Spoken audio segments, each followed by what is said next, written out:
Everyone welcome back to the let's learn classes. आज थोड़ा पढ़ाने से पहले मैं एक बात कहना चाहूँगा कि इकोनॉमिक्स या फिर किसी भी सब्जेक्ट से रिलेटेड कि जब आप ये सब्जेक्ट पढ़ो या फिर अकाउंट्स पढ़ो या बिज़नेस पढ़ो तो ये ट्राई करना कि इनको रिलेट करो अपने सब्जेक्ट से, मतलब कि रियलिटी से, मतलब कि आसपास इसका एप्लीकेशन क्या है।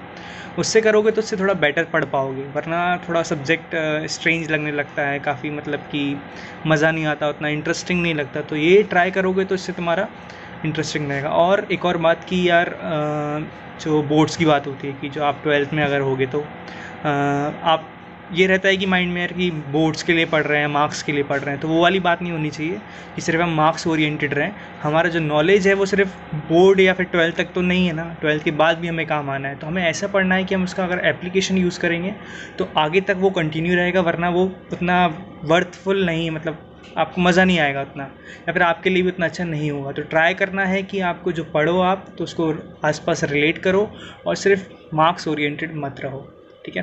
तो आज अपना टॉपिक चालू करते हैं। जो टॉपिक हमारा लास्ट चल रहा था unit national income and it's related aggregates, तो उसी को टॉपिक को कंटिन्यू करेंगे। और आज हमारा टॉपिक जो है वो है 4 सेक्टर्स ऑफ इकोनॉमी, मतलब कि एक बहुत इंपॉर्टेंट एक नेशनल इनकम में कॉन्सेप्ट आता है circular flow of income. Circular flow of income को समझने के पहले हमें 4 सेक्टर्स समझना ज़रूरी है कि किसी इकोनॉमी में 4 सेक्टर्स रहते हैं। 4 सेक्टर में वाली बात नहीं कर रहा प्राइमरी, सेकेंडरी, टर्शियरी वाली, मतलब कि प्राइमरी जो कि अपना रॉ मटेरियल वाला था, मैन्युफैक्चरिंग, और टर्शियरी वो वाली बात नहीं हो रही है।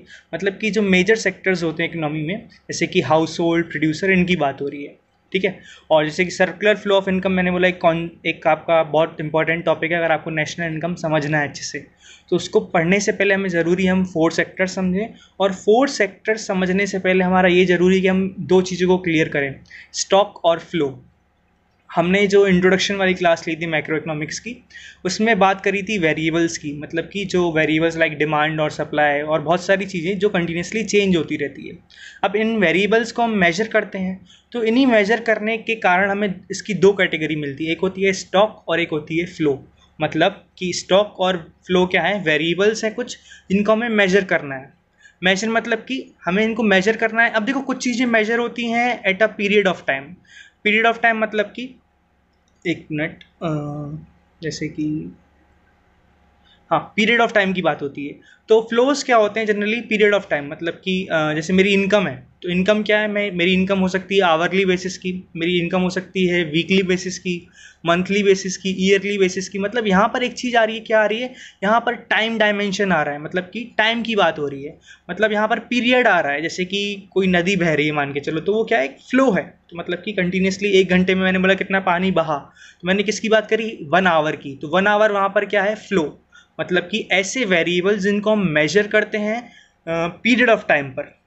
जैसे आप अपने अकाउंटेंसी में प्रॉफिट एंड लॉस अकाउंट बनाते हैं, तो प्रॉफिट एंड लॉस जो अकाउंट आप बना रहे हैं वो क्या एक तरीके का, आप ओवर द ईयर आपके कितने खर्चे हुए, कितने इनकम आई आपकी, मतलब आप पीरियड की बात आ गई, मतलब कि एक टाइम पीरियड आ गया। तो टाइम पीरियड मतलब कि क्या होते हैं, फ्लो।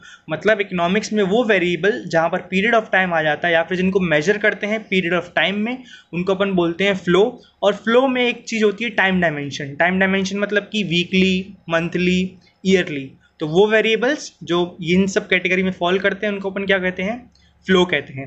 जैसे कुछ एग्जांपल, इनकम एक एग्जांपल है, जैसे कि इनकम मेरी मैंने बताया, ठीक है, वेजेस और सैलरी जो हमको मिलती है वो।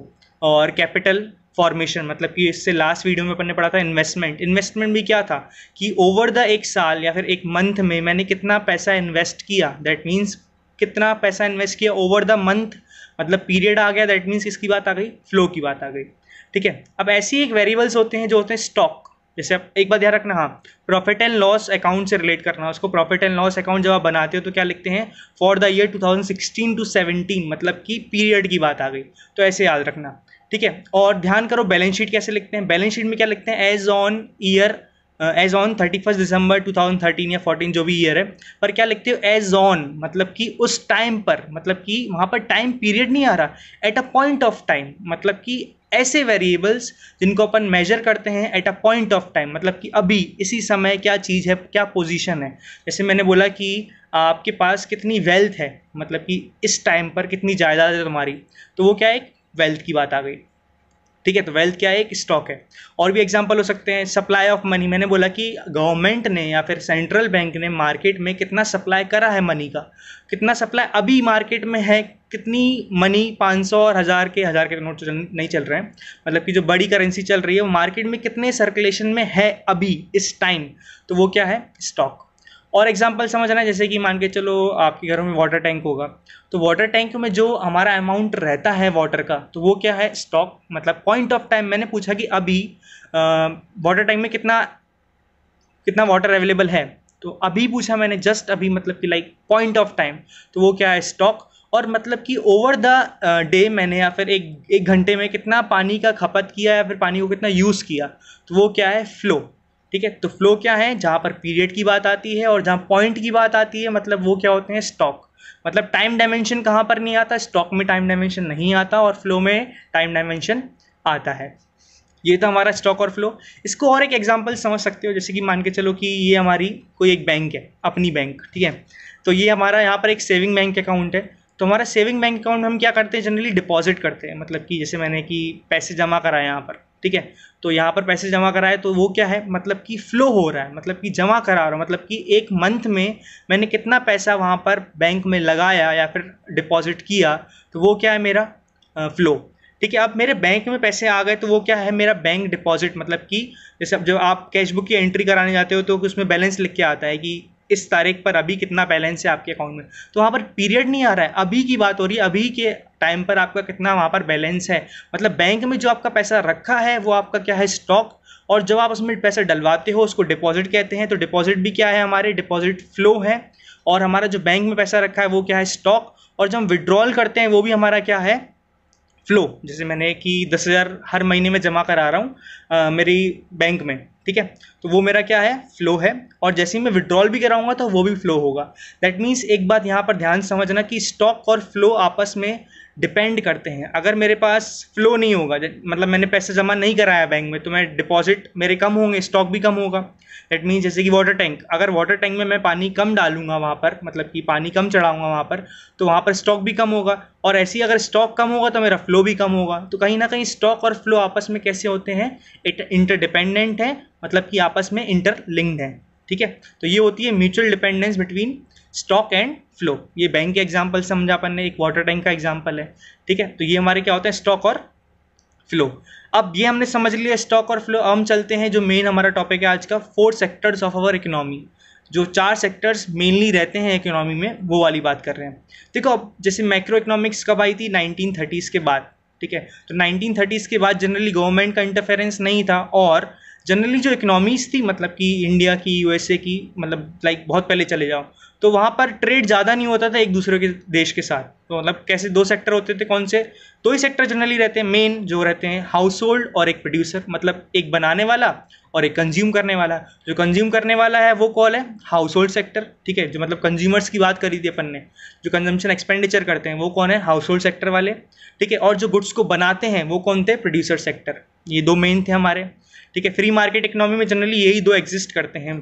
ठीक है। वैसे एक्सटर्नल सेक्टर भी आ जाता है, बट अपन समझते हैं आगे। तीसरा सेक्टर जो 1930s के बाद बहुत प्रेवलेंट हो गया, वो कौन सा है, गवर्नमेंट सेक्टर।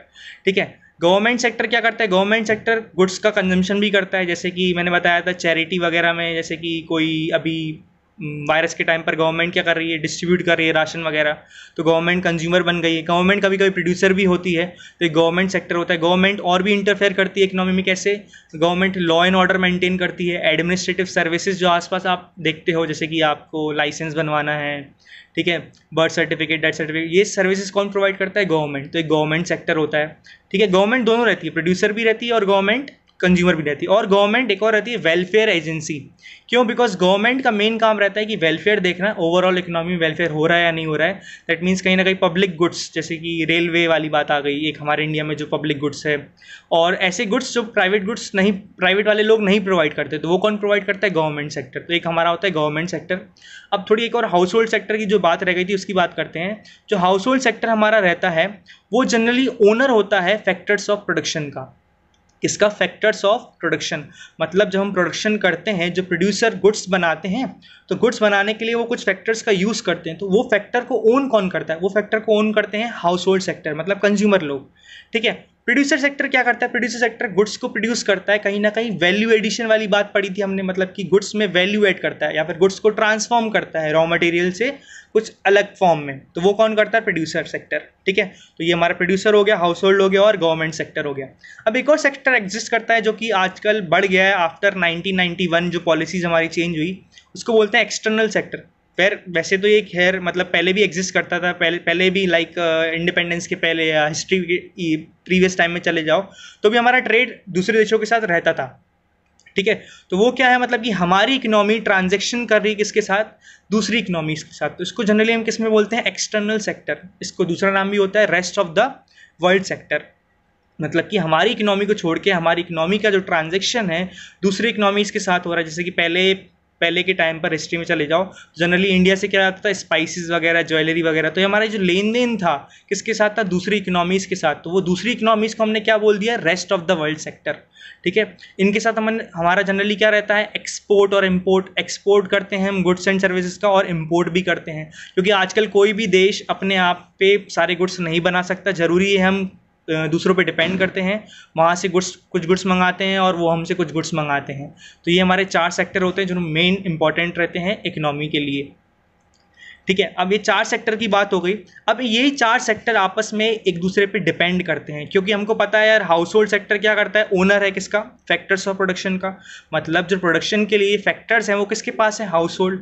तो हाउस होल्ड ये किसको देता होगा? प्रोड्यूसर सेक्टर को। तो कहीं ना कहीं आपस में कैसे हैं? इंटरलिंक्ड है, इंटरडिपेंडेंट है सारे सेक्टर। मतलब चारों सेक्टर एक दूसरे पे डिपेंड करते हैं। जैसे कि बाकी वर्ल्ड की इकोनॉमीज हमारे इंडिया पे कुछ गुड्स के लिए डिपेंड करती होगी, जैसे आईटी वाली सर्विसेज, हम किसी गुड्स के लिए बाहर वाली कंट्रीज पे डिपेंड करते होंगे। तो ये क्या है? एक इंटरडिपेंडेंस आ जाती है, मतलब कि सारे सेक्टर एक दूसरे पे इंटरडिपेंड है, इंटरलिंक्ड है। तो इसी से क्या निकलता है? Intersectoral flow. कैसे डिपेंड करते हैं? थोड़ा एग्जांपल लेते हैं। जैसे कि हाउस होल्ड सेक्टर। तो हाउस होल्ड सेक्टर क्या करता है? हाउस होल्ड सेक्टर अपने जो फैक्टर्स ऑफ प्रोडक्शन है वो किसको देता है? प्रोड्यूसर सेक्टर को देता है। ठीक है, दैट मीन्स प्रोड्यूसर सेक्टर कहीं ना कहीं किस पे डिपेंड कर रहा है? हाउस होल्ड पे। किसके लिए? फैक्टर्स ऑफ प्रोडक्शन के लिए। और प्रोड्यूसर सेक्टर पे डिपेंड करता है हाउस होल्ड। कैसे? बिकॉज हाउस होल्ड सेक्टर को गुड्स एंड सर्विसेज कौन देगा? प्रोड्यूसर ही तो देगा। तो प्रोड्यूसर क्या देता है उसको? गुड्स एंड सर्विसेज देता है हाउस होल्ड सेक्टर को। तो ये एक दूसरे में डिपेंड होते हैं। गवर्नमेंट के सेक्टर कैसे आता है? जो हाउस होल्ड है और प्रोड्यूसर है वो गवर्नमेंट पे डिपेंड करती है। किसके लिए? लॉ एंड ऑर्डर के लिए, वेलफेयर के लिए भी बात आ जाती है। ठीक है, पब्लिक गुड्स के लिए बात आ जाती है। तो ये इन तरीके से हम गवर्नमेंट पे डिपेंड करते हैं। और गवर्नमेंट इन पे कैसे डिपेंड करती है? ध्यान करो, हम सारे लोग गवर्नमेंट को क्या देते हैं? टैक्सेस, टैक्स इनकम और नॉन टैक्स इनकम। तो वो हम पे डिपेंड करती है टैक्स इनकम और नॉन टैक्स इनकम के लिए। तो गवर्नमेंट सेक्टर इन दोनों पे डिपेंड करता है। Rest of the world sector मतलब हमारी इंडिया इकोनॉमी डिपेंड करती है किन पे?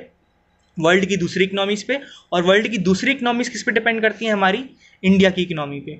तो ये क्या है? इंटरडिपेंडेंट है। तो यही इंटरडिपेंडेंट से एक फ्लो बनता है। फ्लो मतलब कि हमारे साइड से कुछ दूसरे साइड तक चीज़ जा रही है, दूसरे साइड से हमारे साइड कोई चीज़ आ रही है। मतलब कि यहाँ पर क्या है? कंटिन्यूसली फ्लो आ रहा है। तो इसको अपन क्या बोलते हैं? Intersectoral flow. तो intersectoral flows means interdependence and interlinked of different sectors of our economy.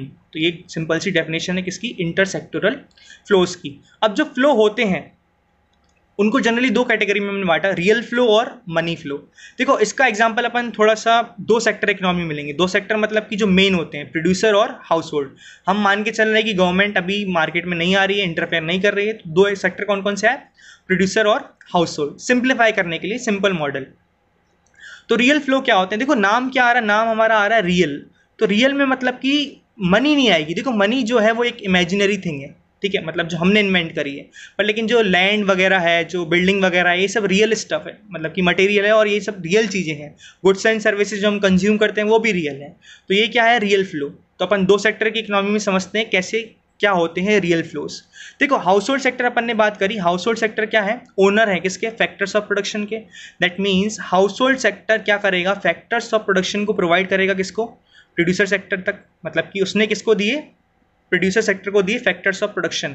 Factors of production क्या क्या हो सकते हैं? Land, labour, capital, entrepreneur. Raw material नहीं ले रहे हैं हम, ठीक है, हम कौन कौन से ले? लैंड, लेबर, कैपिटल और एंटरप्रेन्योर। तो ये 4 चीज़ें हाउस होल्ड किसको देता है? प्रोड्यूसर को देता है। फ्री में नहीं देगा, खैर अपन आगे समझेंगे। तो ये 4 चीज़ें हमने किसको दी? प्रोड्यूसर सेक्टर को दी। इसको दूसरे तरीके से क्या बोलते हैं? Factor services. मतलब ये सारी services land, labour, capital entrepreneurship वाली सर्विसेज हाउस होल्ड ने किसको दी, प्रोड्यूसर को दी। अब प्रोड्यूसर के पास क्या आ गया, फैक्टर्स ऑफ प्रोडक्शन। इन्हीं फैक्टर्स ऑफ प्रोडक्शन को यूज करके वो क्या करेगा, प्रोडक्शन करेगा, और इन्हीं प्रोडक्शन से जो गुड्स एंड सर्विसेज बनेंगे वो किसको प्रोवाइड कर देगा, हाउस होल्ड सेक्टर को। तो यहाँ पर कहीं भी मनी इन्वॉल्व नहीं हुई, तो ये कैसे आया, रियल फ्लो। मतलब रियल फ्लो मतलब जहाँ पर गुड्स एंड सर्विसेज आपस में फ्लो होते हैं, फैक्टर सर्विसेज फ्लो होती है, 2 सेक्टर की बात होती है। 3 सेक्टर में गवर्नमेंट आ जाएगी, गवर्नमेंट इनसे क्या लेती है, गुड्स एंड सर्विसेज लेती है, इनको भी कुछ ना कुछ प्रोवाइड करती है सर्विसेज, ठीक है, तो वो आ जाएगी। तो वो होता है रियल फ्लो। हमें 2 सेक्टर का मेन हमें पढ़ना है, ये हो गया रियल फ्लो। अब बात आती है मनी फ्लो। देखो मनी फ्लो में क्या आएगा, मनी फ्लो में क्या आएगा, मनी की बात आ रही है, नाम समझ में आ रहा है, मनी जो कि इमेजिनरी थिंग है। अब ध्यान करो, हाउस होल्ड सेक्टर ने फैक्टर सर्विसेज या फैक्टर्स ऑफ प्रोडक्शन किसको दिए थे, प्रोड्यूसर सेक्टर को, तो उसके बदले में उनको क्या मिलेगा, फैक्टर पेमेंट। ध्यान समझना कि हाउस होल्ड सेक्टर ने फैक्टर्स ऑफ प्रोडक्शन किसको दिए, प्रोड्यूसर सेक्टर को, लैंड, लेबर, कैपिटल वगैरह, तो उसके बदले में वो पेमेंट भी तो लेंगे। तो प्रोड्यूसर सेक्टर इनके बदले में जो उसे पेमेंट देती है, जैसे लैंड पर क्या देंगे, रेंट, लेबर पे वेजेस और सैलरी, और कैपिटल पे क्या जनरली देते हैं, इंटरेस्ट। कैपिटल जो बिजनेस में इन्वेस्ट करते हैं लोग, उनको क्या देंगे हम, इंटरेस्ट। और एंटरप्रेन्योरशिप मतलब जो लोग काम कर रहे हैं खुद, वो क्या उठाते हैं एट द एंड, प्रॉफिट, सबसे बड़ी चीज, ठीक है। तो ये सारे प्रोड्यूसर सेक्टर किसको प्रोवाइड करते हैं, हाउस होल्ड सेक्टर को, बिकॉज उन्होंने सर्विसेज ली थी।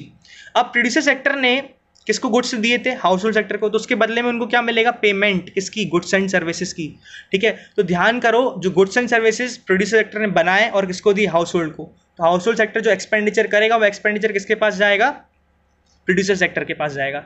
तो यहाँ पर रियल फ्लो नहीं था, यहाँ पर क्या है, मनी इन्वॉल्व हुई, मतलब एक सेक्टर से दूसरे सेक्टर तक मनी फ्लो हो रही है, फ्लो ध्यान रखना।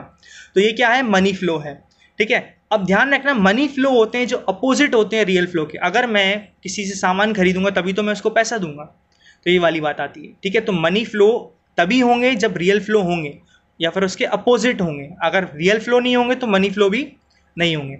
अब एक सोचो बात की, जैसे बार्टर सिस्टम पहले चलता था, आजकल तो नहीं चल रहा, जो बार्टर सिस्टम ऑफ एक्सचेंज चलता था उसमें तो सिर्फ रियल फ्लो होते थे, क्योंकि तब मनी तो इन्वेंट हुई नहीं थी। तब क्या करते थे हम, गुड्स को गुड्स से एक्सचेंज करते थे, तो मतलब कि वहाँ पर क्या आता था, रियल फ्लो। एक एग्जाम्पल के तौर पर समझाया कि रियल फ्लो और मनी फ्लो क्या होता है। तो हमारा एक टॉपिक और रह गया है बस, सर्कुलर फ्लो ऑफ इनकम, जो इसमें है, मतलब नेशनल इनकम तो भी कंटिन्यू होगा, बट इस चैप्टर का एक circular flow of income part रह गया, जो कि अपन नेक्स्ट वीडियो में कंटिन्यू करेंगे।